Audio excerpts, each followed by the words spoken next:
আসসালামু আলাইকুম। দূরের কাছে সবাইকে মাহফুজা কিচেন ভিডিওতে ওয়েলকাম। আজ লাউ পাতা দিয়ে মাগুর মাছের ঝোল করব। তো দেখতেই পাচ্ছেন কতটা লোভনীয় হয়েছে, খেতে অসাধারণ হয়েছে। আমি তো এভাবে প্রায়ই করি, খুবই হেলদি এবং খুবই টেস্টি।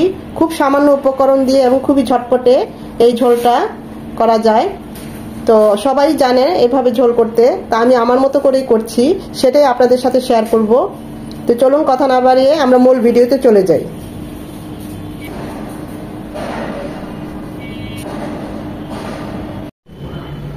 লাউ পাতা দিয়ে মাগুর মাছের ঝোল করব। একটু লবণ আর একটু হলুদ গুঁড়ো নিয়েছি, এখন মেখে নেব। প্যানে দিয়ে দিচ্ছি 2 চামচ সয়াবিন তেল। তেলটা গরম হয়ে এসেছে, যে মাগুর মাছটা হলুদ আর লবণ দিয়ে মাখিয়ে রেখেছি সেটা দিয়ে দিচ্ছি।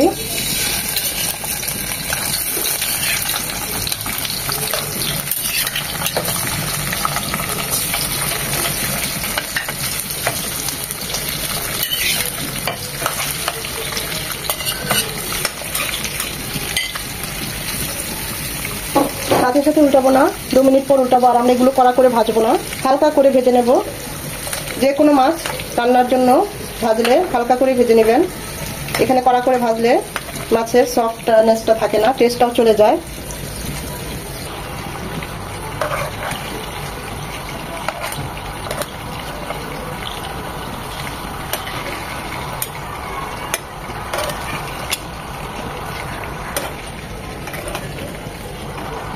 ওই পাশটা এরকম 2 মিনিট ভেজে নেব। মাছগুলো ভাজা হয়ে গেছে, এর চেয়ে বেশি আমরা ভাজবো না, কারণ এটা আবার একটু রান্না করব। অর্থনীত মাছ, শিং মাছ, মাগুর মাছ এগুলো খেতে খুবই টেস্টি হয়। আর এছাড়াও একটা টিপস আপনাদের বলি, এটা টিপস বললে ভুল হবে, এটা আর কি মানে সবচেয়ে আমি মনে করি ইম্পর্টেন্ট একটা জিনিস। সেটা হচ্ছে আঁশবিহীন মাছগুলো, যে বোয়াল মাছ, মাগুর মাছ, শিং মাছ, যেগুলো আঁশ ছাড়া, আইড় মাছ, এইসব মাছ কিন্তু আঁশওয়ালা যে মাছগুলো, ওগুলোর থেকে খেতে খুব বেশি সুস্বাদু হয়। তাই এই ধরনের মাছ বেশি বেশি খাবেন, খুবই সুস্বাদু এই ধরনের মাছ।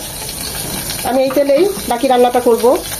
প্রথমে দিয়ে দিচ্ছি 2 চামচ রসুন কুচি। এখানে রসুন কুচিটা একটু বেশি যাবে, যেহেতু আমরা লাউ শাক দিয়ে এটা রান্না করব। রসুন কুচিটা 1 মিনিট একটু ভেজে নেব। 1 মিনিট ভেজে নেওয়ার পর দিয়ে দিচ্ছি 1 চামচ পেঁয়াজ কুচি। রসুনের পেঁয়াজটা নরম হবে, রসুনের থেকে একটা ফ্লেভার চলে আসবে। পেঁয়াজটা নরম হয়ে এসেছে, রসুন কুচি থেকে সুন্দর একটা ফ্লেভার চলে এসেছে। এই পর্যায়ে দিয়ে দিব 1/2 চামচ আদা, 1/2 চামচ রসুন পেস্ট। এটাকে 1 মিনিট ভেজে নেব, যেন আদার ঝাঁঝালো গন্ধটা চলে যায়। আদা রসুনটাকে 1 মিনিট ভেজে নেওয়ার পর দিয়ে দিব 1 চামচ মরিচ গুঁড়ো। ঝালটা যে যেমন খান বাড়িয়ে কমিয়ে নিতে পারেন। দিয়ে দিব 1 চামচ ভাজা জিরে গুঁড়ো। এখানে আমি হলুদ দেবো না, যেহেতু লাউ পাতা দিয়ে এই ঝোলটা করব। মশলা খুবই কম যাবে, ঝালটা একটু কম হবে। একটু পানি দিয়ে মশলাগুলো কষিয়ে নেব, যেন মশলাগুলো পুড়ে না যায় এবং মশলাগুলো খুব ভালোভাবে কষানো হয়। মশলাটা কষানো হয়ে গিয়েছে, তেল উপরে উঠে এসেছে। এখন লাউ পাতা, লাউ শাক আর কি, একটু লম্বা লম্বা করে, একটু বড় বড় করে কেটে ধুয়ে কেটে নিয়েছি, সেটা দিয়ে দিচ্ছি।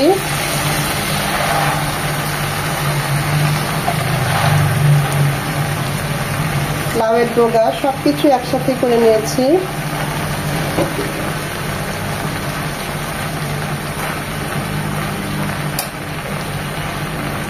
সাথে সাথে উল্টাবো না, একটু নরম হবে, কমে যাবে, তখন উল্টিয়ে দেব।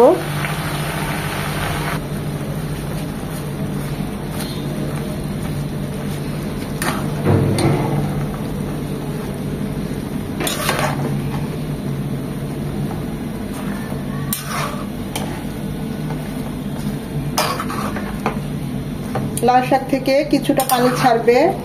মশলার সাথে লাউ শাকটা 3-4 মিনিট কষিয়ে নেব।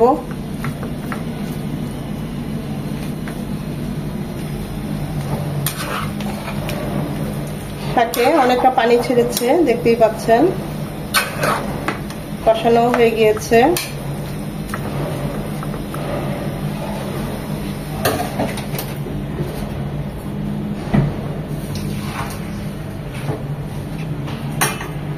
শাকটা এবং মাছগুলো হওয়ার জন্য, আর যেহেতু একটু ঝোল ঝোল করব, তাই আমি 1 কাপ পানি দিচ্ছি। 1 কাপের চেয়েও কিছুটা কম দিয়ে দিচ্ছি লবণ। পানিটা ফুটে আসা পর্যন্ত অপেক্ষা করব। এটা আপনার একদম শুকনা শুকনা চচ্চড়ি করলেও খুব ভালো হয়।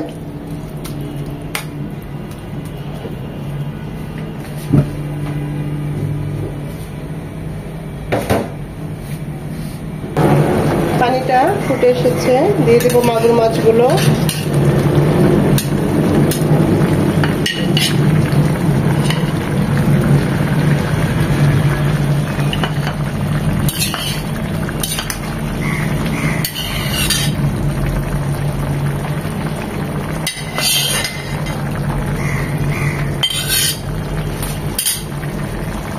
আমার কাছে মনে হয়েছে আর একটু লবণ লাগবে, তাই আর একটু লবণ দিয়ে দিচ্ছি। দিয়ে দিচ্ছি আস্ত কাঁচামরিচ 4টা ফ্লেভারের জন্য। এই ঝোলটা ঝাল হয় না।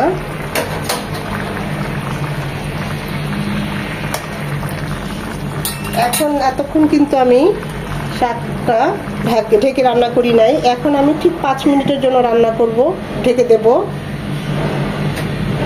এটা 5 মিনিট রান্না হবে।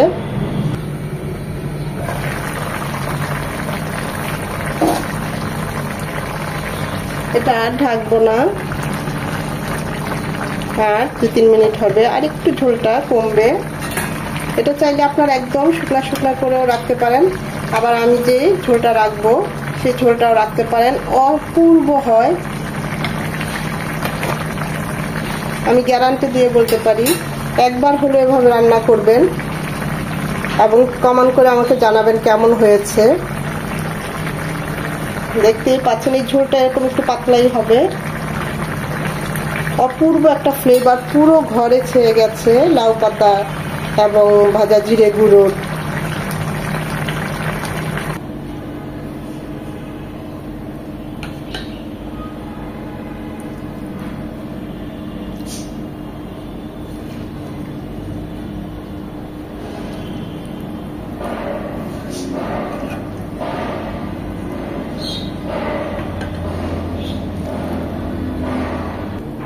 খুবই অল্প মশলায় এবং ঝটপটে তৈরি হয়ে গেল মাগুর মাছের ঝোল। দেখতেই পাচ্ছেন অসাধারণ হয় খেতে। একবার হলো এভাবে ট্রাই করবেন, এটা আপনাদের কাছে আমার রিকোয়েস্ট থাকবে। একটা লাইক দিয়ে অবশ্যই আমার পাশে থাকবেন, কারণ এই লাইকটা পরবর্তী ভিডিও করতে আমাকে সাহায্য করে, উৎসাহিত করে।